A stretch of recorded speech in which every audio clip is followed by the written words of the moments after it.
పల్లె కళే పలుకుతున్నది ఆ జానపదం జల్లుమన్నది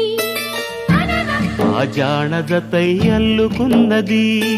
మొగలి పువ్వు మహారాజుకి మొదటి కానుక ఎదను పరిచి వేసేయన ప్రణయ వేదిక మల్లె నవ్వు మారాణి ఈ గొల్ల గోపిక మూగ మనసు వింటున్నది మురళి గీతిక రే పల్లె మళ్ళీ మురళి విన్నది ఆ పల్లె కళే పలుకుతున్నది